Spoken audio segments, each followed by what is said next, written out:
What's going on, guys? It's Drew here bringing you another commentary. And as you guys can see, we are 2-0. We have a better record than the Lakers up until this point. And we won the first two games. You guys saw those the last game. But here in this third game, I get a little bit more minutes. So I'm going to show you the full game. And in the third quarter, I actually have a really good third quarter. This game is yeah, it's an interesting one. So if you sit back, I'll refer to it in a little bit. But in this commentary, what I want to talk about is what should the Lakers do in the offseason. Now, a lot of you guys know the Lakers had a horrid year for the talent that they had on this team. And it wasn't a matter of like the talent not being there. It was a whole mix of injuries, chemistry, how the talent fit together, and lack of shooting, lack of athleticism. There's just a whole bunch of things. They had enough talent.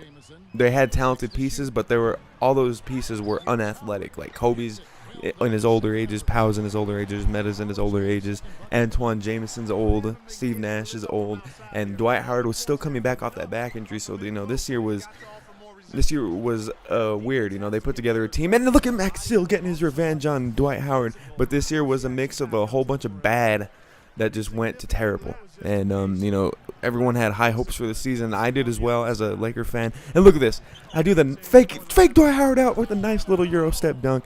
And I had hopes for this season because we had a bunch of talent. But in the back of my mind, I kind of had a feeling that something was going to happen. There were going to be some kind of injuries. Dwight Howard was coming back about 4 months early from back surgery. Kobe's up there in age. Steve Nash is up there in age. And then, Pau Gasol hasn't been the same for the last 3 years. So, I just had a feeling there was going to be something crazy. But in the offseason, I'm thinking, what should they do? Dwight Howard may not even come back. But let's just assume for the sake of this argument, I guess it's not an argument, but for the sake of this fact, because I snagged that out the air. Let's say Dwight Howard wants to come back to L.A. Should the Lakers even want him back? Because I'm looking at it like this. We saw last year what happened with Dwight Howard. Dwight Howard is not, if he's not surrounded by a bunch of three-point shooters to where he could just back down, and then dunk, he can't create offensively. He cannot. He does not have post moves. He does not have a good hook. He does not have a constant go-to move like Shaq did. Shaq would back down and do that reverse hook, one-handed little push shot thing. Kareem had his sky hook. Patrick Ewing, I don't know what the fuck he did. I wasn't alive back then. Hakeem Olajuwon had his dream shake. There was just always some go-to move that everyone had in the post, and Dwight Howard just doesn't have one. And I don't think he could be a franchise player.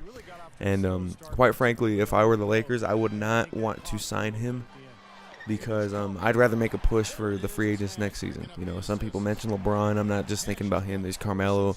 There's maybe Chris Bosh. There's some other players in this pool. And look at this. Villanueva takes over in this little section right there. He gets he got 2 threes, and then right here I hit him for an easy dunk or layup or something. And but Dwight Howard is someone who's very, very talented, but he just does not.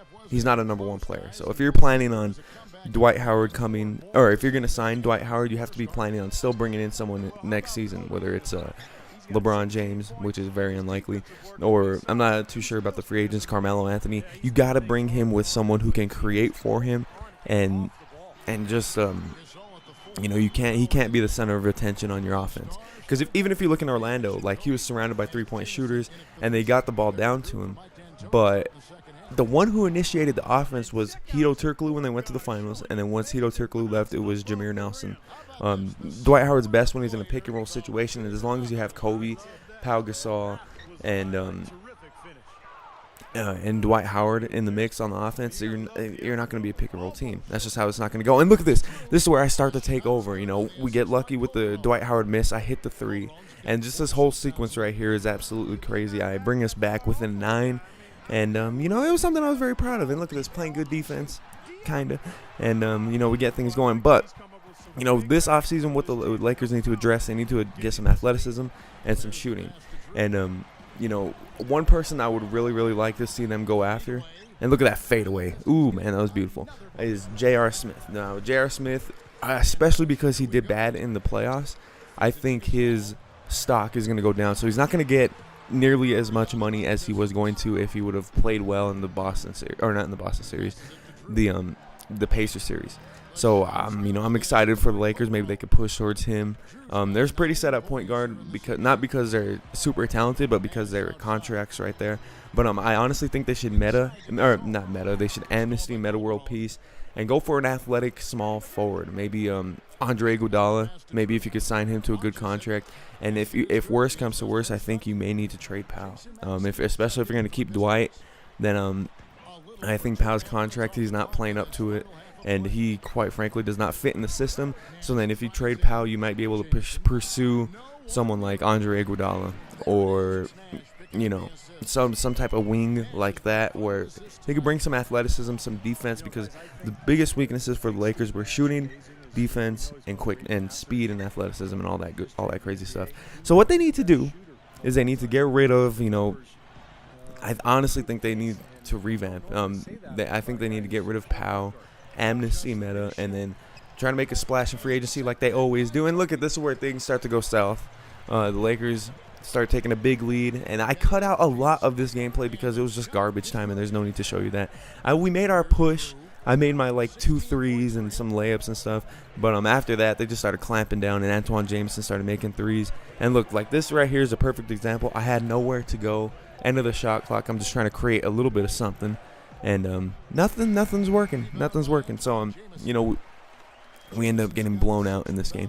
But the Lakers, what they really need to do is they really need to focus on speed and athleticism and decide what they're doing with Dwight Howard. If they're going to keep Dwight Howard, I honestly think they need to get rid of Powell. I know Powell played well at the end of the season last season, but it's just tough. It's honestly tough because with that contract and he's the only movable part, you're not going to be able to get too many good role players on the side or on this with this crop of guys. And look at this. How did Antoine Jameson make that? If I were to take that same shot, there's no way that would go in.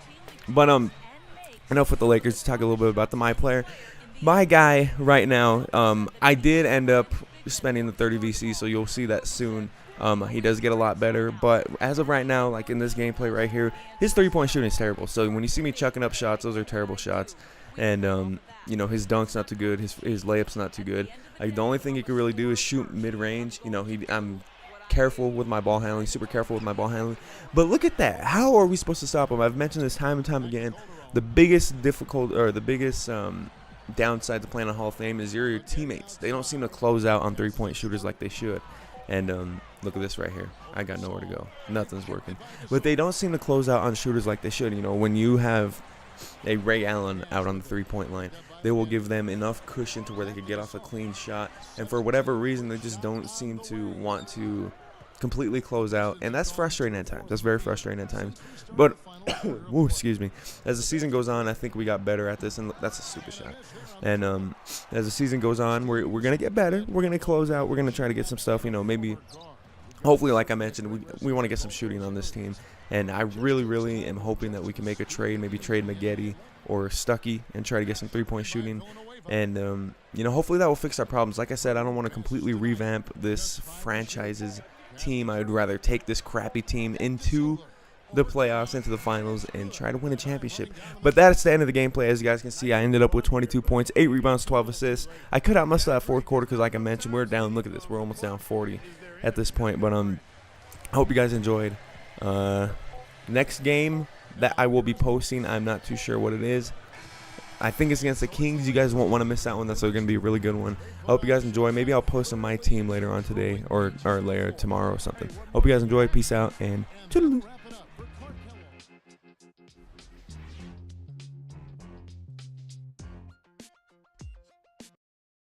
Tonight, for the first time, you cracked double digits in assists. Did you see this coming before the game, or did it end up being a bit of a surprise?